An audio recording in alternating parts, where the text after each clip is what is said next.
Sorry, Joel, if you're editing this right now, there's people on my roof like drilling. Maybe you can have like the screen like shaking and then like some debris like falls between us. A pigeon like flies through the...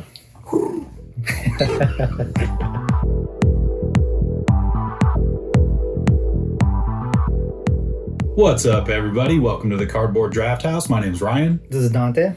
And we are back with another episode of Buy, Try, Pass, or Trash, the show where we tell you whether you should buy a game, try a game, pass on a game, or simply throw it in the trash. What do we got, dude? What do we got going on this week? This is episode 6. Dang, episode 6, Pick Up Sticks. Pick Up 6, yep. That's a game. That's probably a trash. Yeah. I don't know. Maybe it's a pass. I don't know. Played that when I was a kid. Anyways, I gotta hurry and pick some sticks up and water the grass. All right. Love you. Love you, bye.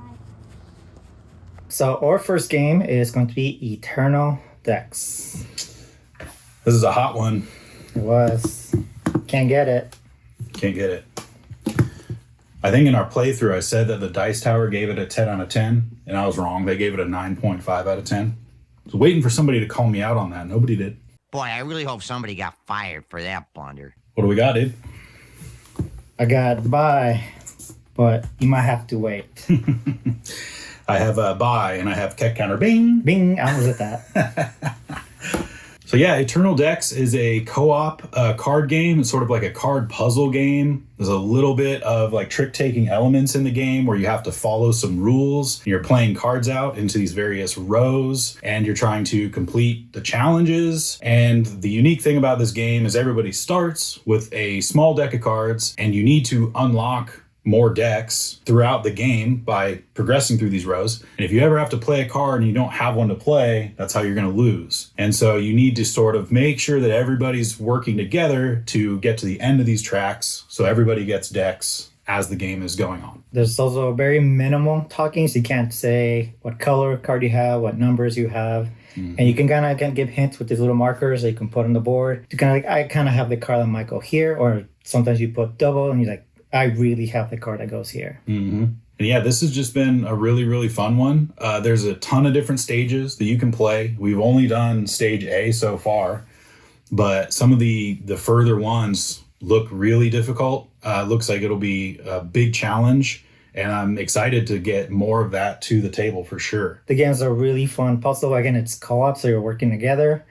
The minimal talking doesn't really hinder anything. Like from our playthrough, you saw we only had one kick counter, really, maybe 2, but we were being really good about not sharing information, but still made the puzzle fun to try to get. And just the conversation we were having about like, oh, you should get, maybe you have this, or if you have this other card, we might be able to get this card or just deck of cards. Mm-hmm. If you watched our playthrough of Eternal Decks, which you can click on right over here, Bing, we did have one error where somebody pointed out Keck played a card down in one of the bottom rows. You couldn't have sequential numbers next to each other in that row, and we had a 2 and a 3. So that is the toughest part about that game, is just remembering all the curses that you have out, because once you have these curses, you can no longer play certain cards or certain colors. And so we were constantly sort of trying to remind each other, like, hey, dude, remember, you can't play 1s, 6s, greens, or reds or something. And that's the one place you can kind of get into the weeds with that game. And you're like, oh, shoot, dude, I played a card that like we couldn't have played. And so that's the only difficult thing, like trying to just manage what you are able to play, right? Yeah, again, it's a co-op game, so try to do your best. Mm-hmm. It is hard to remember everything. We tried our best, but eventually you get to a point where there's so many curses and things going on that it's gonna get hard to remember everything. Mm-hmm. Such a simple idea, and it's just executed really well. This kind of stark like black and white board with the very colorful cards, it all looks super nice. And yeah, it's just a super smash hit game. Yeah, it's up for pre-order in the United States now, but it's not going to come out till like mid 2026. So but definitely worth getting. Mm-hmm. That was Eternal Decks, man. Nice. What's next? Our next game was something we did not play on the channel. We just played it at a game night here at my house. And that is a Thunderworks game called Stonespine Architects. Nice. What do you got, dude? I got try, make sure you connect your pad. Tyson, we're looking at you. I have a try, and I put dungeons are cool, though. Yeah, so Stonespire Architects is a tableau builder card drafting game where every round you're going to be drafting a card, passing to your left, and then placing down on your dungeon. It's going to be 4 levels deep, and you do 1 level at a time, and you place 4 cards in each row. And you're pretty much trying to build a path that connects your entrance to your exit based on some blueprints you get in the beginning of the game. And then all those cards have added things on them. They have like monsters, traps, and again the pad, and then chests and stars. As the game goes on, there's like these goals out there, and when you pass on your turn, you then get to draft one of the goal cards. So passing early, you get your choice of which goal you want to go for, and it might be like have green and purple slimes. For every pair, you get a point, or for every kobold you have in a column, you get points, or however many treasure chests you have, etc. So as you're building your dungeon, those goals become a little bit more crucial based on what you've got. And so you sort of need to work that, that system to make sure that you're placing the things that you're actually trying to score.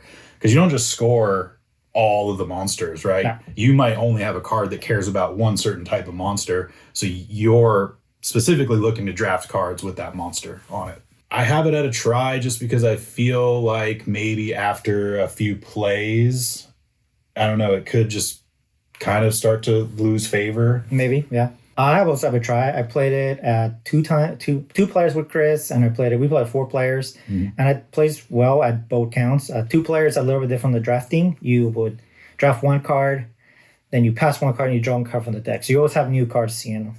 There's also a market phase where after you draft all your cards, you add up the money values and you can buy cards. So it is a little bit forgiving if you don't get the things you want, because might be able to buy them from the market. Yeah, the market has like little chits with different things on it. So even if you didn't get a certain monster on a card, there might be a little cardboard chit of it, and you can spend money to get that and then place it into a room. I do like that aspect because you could just get really screwed over with not getting the cards that you need with certain things on it, and you're just like, wow, well, I'm screwed. But they mitigate that based on the little market, and you can sometimes add those things into your dungeon, even though they weren't on your cards. So that is a nice addition to the game, because if they didn't have that, this probably would just be a pass. Yeah. Be like, dude, this is impossible. Yeah, but the game is fun. Drafting is always fun, and it since everything is done at the same time, it doesn't take that long at any player count because we'll do everything at the same time. And that was really funny that we got to the end and our buddy did not connect his dungeon at all. Yeah, I mean, I sort of misspoke. We have purposely trained him wrong as a joke. I told him that like you want to try to connect your entrance and your exit, but it isn't the end of the world if you don't. You will still count the paths through each of them. It's just you get more points if they are connected. And he just basically heard me say it doesn't matter if you connect them or not. And so he just like screwed off on that entirely. And I think we all got like 20 or something points out of that. Yeah. And then he ended up with like 6 points from his, which just like plummeted his score down. So, but it's still close at the end. He was like 10 points behind, which is not that bad. Mm-hmm. If he had connected more of his rooms, he actually would have been a lot closer. He might have won. He might have won. Mm-hmm. Yeah, I mean, it's a solid try. Like this could potentially get bumped to a buy. The right people, you might be super into this as a drafting game. This better not awaken anything in me. This theme is cool. Yeah. You're building a dungeon. I do like a lot about it. It's just like right there underneath a buy for me, Yeah. Yeah, so that was Stonespire Architects. Mm-hmm. What is our next game? Next is one that we did. We just had a playthrough on the channel. It's going to be the White Castle Duel. It's time to duel! All right, what we got? Boom. I got buy. This is a rad 2-player game.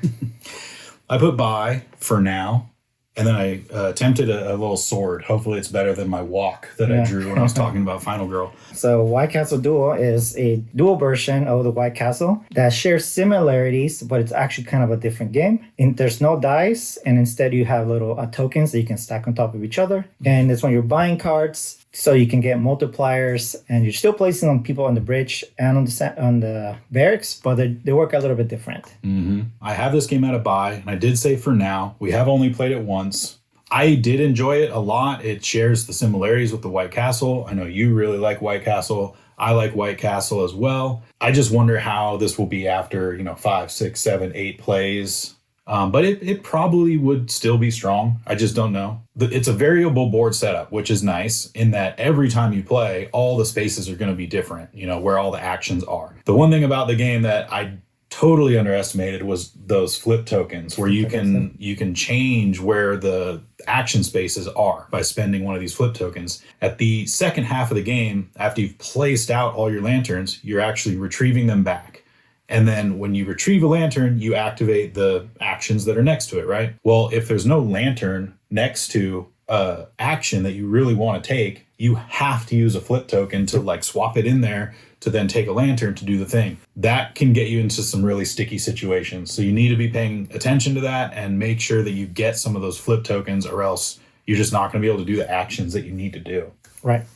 So that's where that is the piece that is very critical that you pay attention to, and can really make you have a bad time if you don't. Yeah, I have a buy.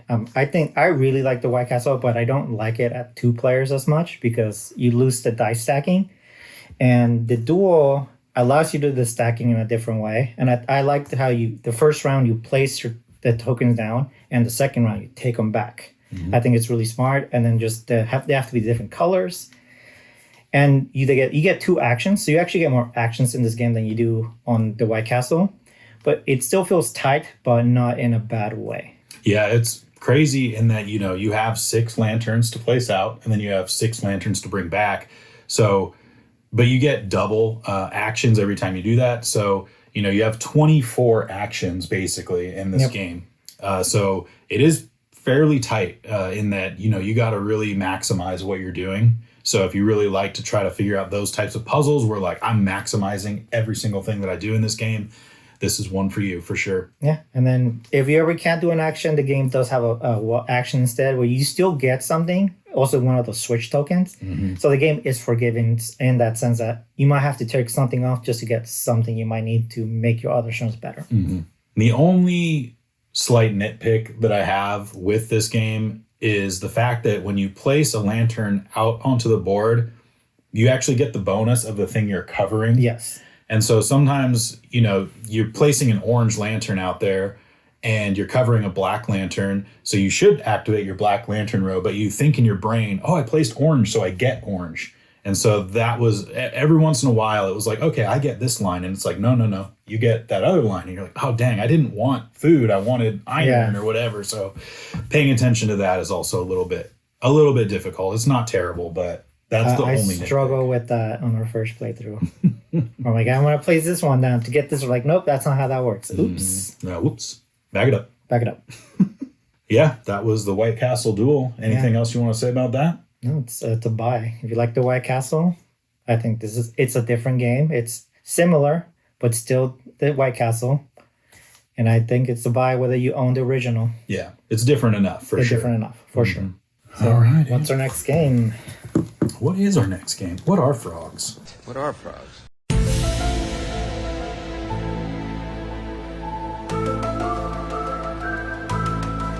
The next game is a mashup of games, dude.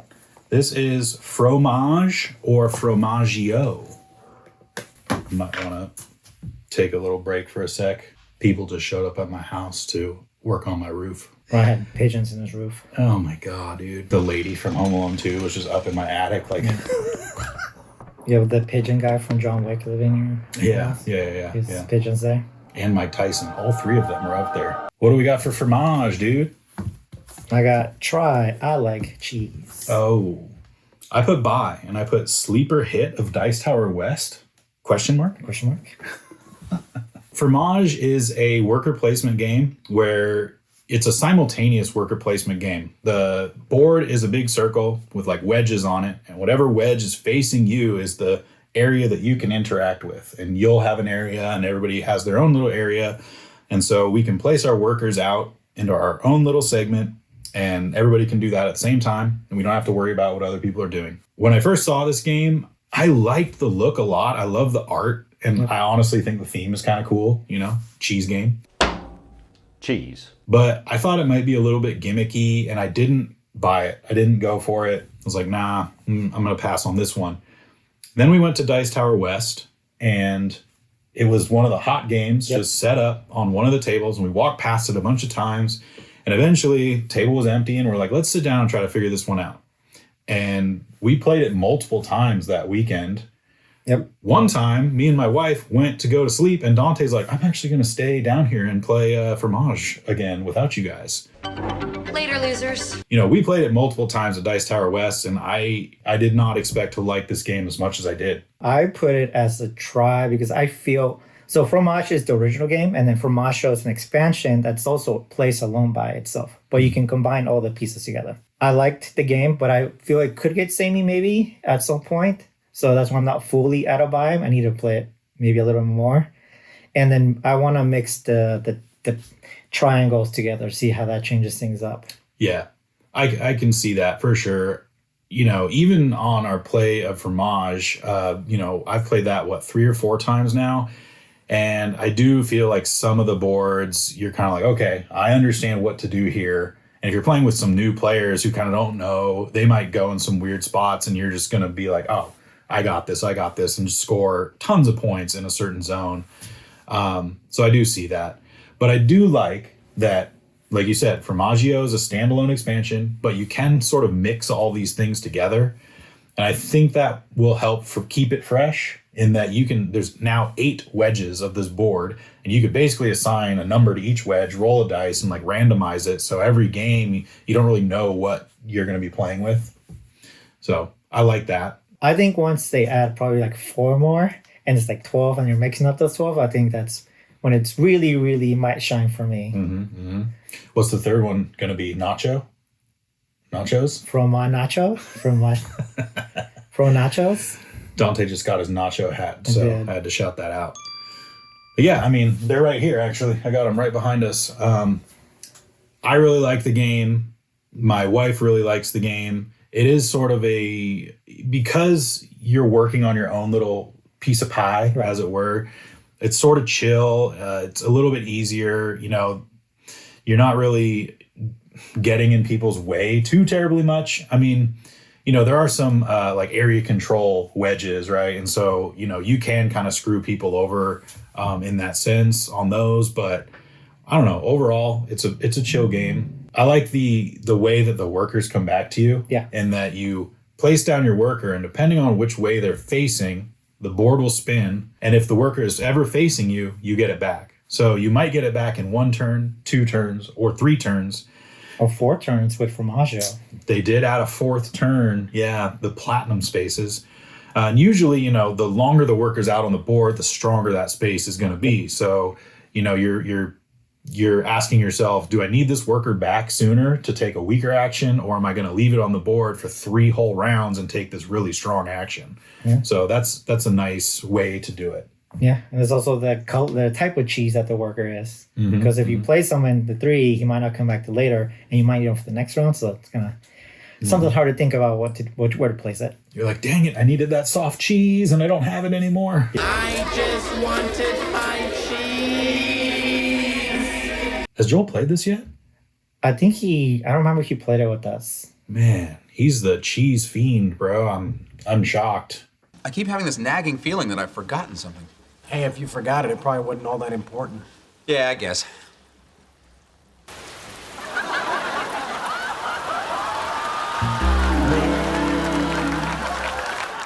I think he played Formaggio with us. He might have not played Formaggio with us. Mm.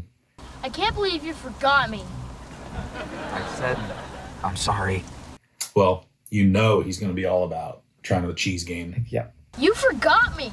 So that was Formaggio. Anything else you wanted to say about that? I really like when we all put our finger and we spin the board together. Yeah, the board is literally a wheel, and there are little notches for you to put your finger, and everybody spins when their turn is done. Place their finger and just flip it over. Mm-hmm. It's like Wheel of Fortune. Yep. So that was Fromage, dude. Yeah, that was buy from Ryan, I try for me. I did buy it. You did buy it. What is the next game? Next we have Jisogi, another game that we played recently on the channel. Anime Tycoon, Studio Tycoon, something like that. Anime Studio Tycoon. Oh yeah. Anime was a mistake. Ready? Bye. I really like anime. Bye. I don't watch anime. Yep. It'd be a lot cooler if you did. Jisogi is a worker placement game. It's a very minimal. There's only like 5 spots, 6, 7 spots in the board, and your workers are little circles, and you start with little deadbeat workers. Dead inside workers. Deadbeat workers. Yeah, I don't know. Yeah, so you're trying to produce some anime, and you're trying to upgrade your people, and you place them on your workers, and then if you can place on top of other people, it's going to cost you money. You can also go into debt, and there's 4 rounds, and you're just trying to make your anime as popular as possible, so you get as much points and hype as possible, and then the player who has the most hype and money at the end wins the game. And points, yeah. This one, it's crazy, dude. Like he said, the board is very minimal. There's not a ton of worker placement spots. Pretty easy to figure out what like each spot is all about. You know, you're either taking script parts, or you're hiring workers, or you're getting animation. That's sort of like the main 3 things. But it is just so tight. It is crazy to try to play that game. Like, my one nitpick is that if you start to fall behind in this game, it's very hard to catch up. If you watched our playthrough, I did not do great. No, you're not. I had single-digit points at the end, where you had 29 and I had 9. But we played this game before where I did max out and I got to 29 points. So it's not that I, completely don't know how to play this game, but just I feel like sometimes you just can't get the employees that you need. You can't get like things working right. I don't know. It is hard. And I know that sounds like, well, you said it's a buy. Why the heck are you like talking so much crap about this game? It's one of those games where every time you play it, you're like, I gotta figure this puzzle out. I gotta like figure out how to make this the best dang anime that I can make, right? So it's addicting in that way. My favorite part is, so your workers and inside workers, you get, there's 4 colors, purple, green, red, and blue, and they can only go in specific spaces. You can upgrade them and then add new ones. And whenever you do a placement action, you get additional bonuses once they're like a new hire. And they also give you bonuses throughout the game. So on our playthrough, I had one that just gave me scripts at the end of every round, which is great. So that means I would save from going to places by not having to do that.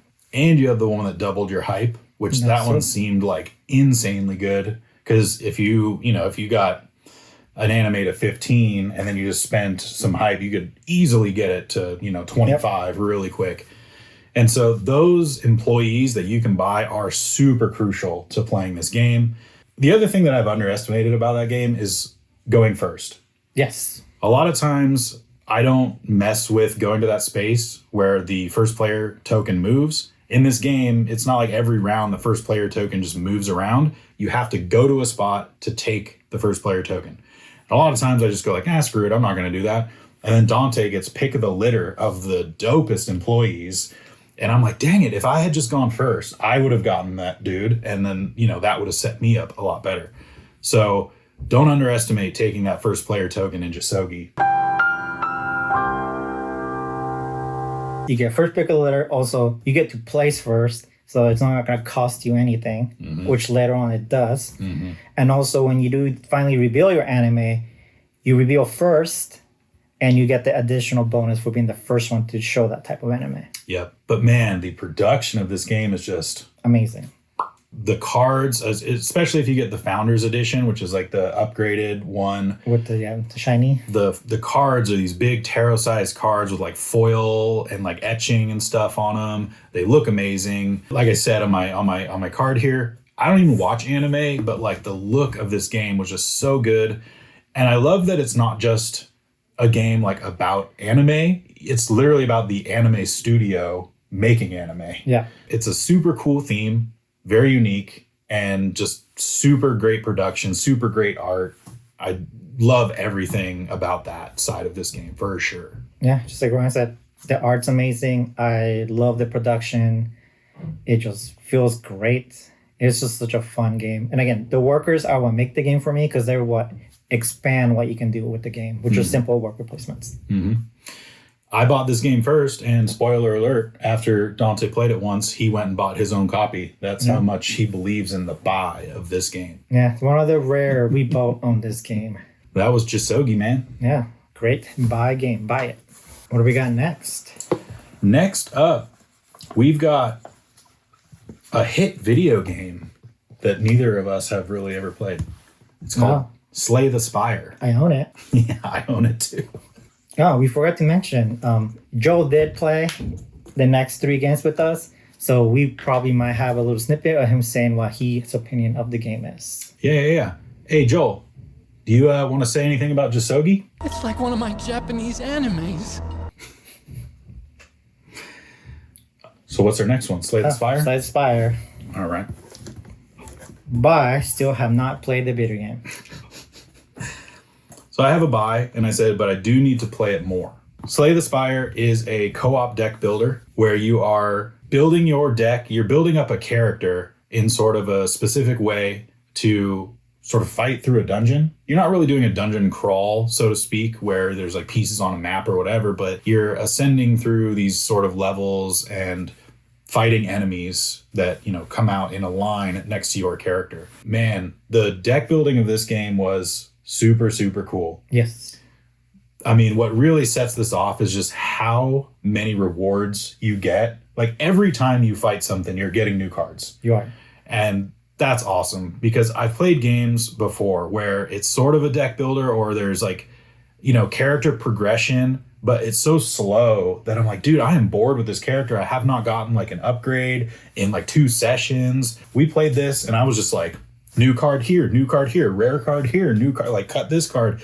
You know, every combat was like a new adventure sort of a thing. Yeah, like how when you go down the pack, it's like road-like. You choose your path and you might get something randomly. But yeah, you choose to either fight a monster or you go to the shop or you go to a campfire. But you do feel the progression where the first act, the boss had like 80-something health. And then when you got to the second boss, it had like almost 200 health. But then you make your deck better enough that you can actually deal with that. Because at the beginning, you feel like you don't deal that much damage. And then you start hitting hard and actually being able to meet those high numbers. Full disclosure, we've played Act 1, we played Act 2, and then we had to call it.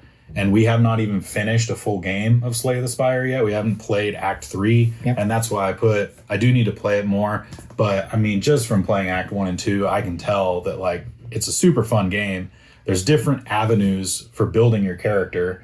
Like I played the sort of basic red character who's like sort of an heavy attack person, but they also have this sort of shield build, I guess, where you build up a lot of shield and then you can do damage based on how much shield you have. I did not go that route. I just went, I want to smash. Let me smash, please. But I mean, like you said, when we were in Act 2 boss, it was like 200 health. We were both like, okay, well, let's just pack this up because we can't beat this guy. But Joel had like 2 health. Yeah. Joel was like basically dead, limped into that fight, but we ended up winning. And like there were turns where I'm like, oh, I can do like 28 in this turn to this guy or whatever, you know? So yeah, it scales and it does make you feel like, dang, this is going to be impossible, but then you somehow do it. Yep. Which is a great feeling. You know? Yeah, it's real cool. You can help each other out which row you want to attack. It's like, oh, we need to get down the road so he doesn't take any damage. And then you have different cards, and you add new ones that do better things. So you can upgrade your cards too. You just flip them over. It's a better version of the card that you had. True. Yeah.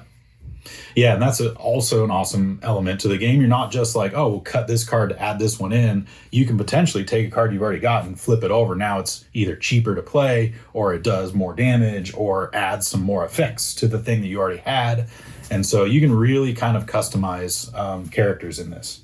I know that the sequel's coming. I know that there's an expansion coming, but that's my one thing is like I already want more characters to try out. I definitely do. Yeah, once we're done with this, I want to see more characters for sure. I think there's 4 with the main game. Yeah, and I'm like, I wish that it had like 6 or 8, you know, just straight up, so that way you could really try out a bunch of different stuff. But even still, you know, We're just scratching the surface. Joel needs to just buy this stuff. That's true. That's Joel's game. Well, the expansion is coming out on Kickstarter soon. It's not even out yet. Well, Joel needs to back it. Yeah, dude. Joel, where are you at, dog? Speaking of, Joel, do you got anything you want to say about Slay the Spire? Yeah, let us know. Drop it in the comments. What's our next game, bro? So our next game is a game that's doing really well on our channel. Big hit. Magical Athlete. Biggest hit of the century, man. Yep, let's see. I got try, but it's a pass on the long run because you're running. Wow, dude. Yeah, I put a try and I put roll and move ? Because like, what? Magical Athlete is just that. It is a roll and move game like games of old. The shtick to this game is that there are a ton of different racers. You're going to draft your racers at the start, and then you pick which racer you are using for that race, and they all have wacky and wild abilities. Yep. Everybody picks their racer, and then you're just going to roll your dice and move your racer that many spaces. Unless you got the long legs that only moves 5, then you don't roll anything. Yeah, I mean, there's racers that do all kinds of weird stuff. There's a guy who just can always move 5 if he wants. There's a guy that can re-roll his dice 3 times. There's a guy that if there's ever 2 racers on the same space, he can just warp to that space because he's the third wheel. You get all kinds of weird, crazy combinations in this game, which sounds cool, and it can be cool, but it can also be kind of a pain. We played this a while back, and man, we got like just a really bad mashup of racers that were all like hindering us, and the race took forever, dude, because we had like the muck guy that was like a -1 to everybody's roll. And then we had like somebody who would steal, move you backwards, and just, we could not make it around the turn of that course. We just all kept getting pulled back. Yeah, so when you flip the board, there's a one that actually gives you plus movement and minus movement. And there's a corner where it's like -4. And people just got stuck at the -4 and just kept going back and back. Mm-hmm. I think one of our buddies is like, when we finished there, he's like, thank you for putting it on mystery, because he got stuck there all game. Yeah. So, there can be some funny moments that happen in this. There can be some frustrating moments that happen in this. It is just a very random crapshoot of a game. It's basically more of a party game than anything. Yes. It's something to just bust out and just chuck some dice and do some stupid stuff while you're like hanging out with friends. This is not anything to be serious about in any stretch. Yeah, it feels more of as an activity than a game eventually. There is a game because you're trying to win, but since it's just random, everything is random, it's just more of an activity, just rolling the dice and hoping. You're just gambling. Yeah. Yep. And you just got to remember your triggers, because even in our playthrough, there was like a time or two where we're like, oh, wait, doesn't something happen there? And, with 6 people all playing and like, kind of goofing around, it's very easy to forget like, oh, dude, you were supposed to like knock my guy over or trip me or whatever. And so, yeah, it's a chaotic mess. I have it at a try. I do feel like after we played this like 3 or 4 times, I probably won't ever bust it out again unless we have that special night of like, there's 6 people over here. Some of them aren't really gamers, but we want to like have something to do. Yep. I'll be like, okay, well, we can try Magical Athlete, but there are other things too that you could kind of do in that same realm. And I might suggest that over Magical Athlete anyway, but. Yeah, to me, it's also a try. It's definitely worth trying and just seeing the wackiness, but I think eventually you will see all the racers and nothing feels new anymore. And again, it just feels more of an activity to me eventually. And I think, after like 3 or 4 plays, you might be like, you know what? Let's just do something else. Mm-hmm. Yep. So that was it, dude. Yeah, that's a banger to end at, but not the buy maybe people were expecting. I know. I would say it is $30, so. Yeah, it is relatively cheap for a game, If you buy it, it's not a big expense. Yeah. Well, that was buy, try, pass, or trash. Oh, I forgot. Joel, do you have any words to say? Oh, shoot. Back it up. Hey, Joel, do you want to say anything about Magical Athlete? Please don't need us.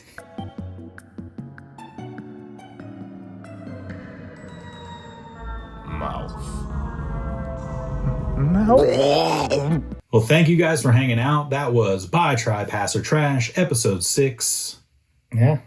As always, remember to like, comment, subscribe. It really helps us out. And we'd love to see your comments and everything. And yeah, we're looking forward to more playthroughs coming in the future. Yeah, tell us the last game you played and whether you would buy, try, pass, or trash it. Because I want to know. I do want to know. Yeah, let us know also what you agree with us and what you disagree with us also. For sure. Thank you, everybody. Have a good one until next time. Yeah, as always, remember to drink and play responsibly. And we'll see you at the next one. Have a good one. Bye, everyone.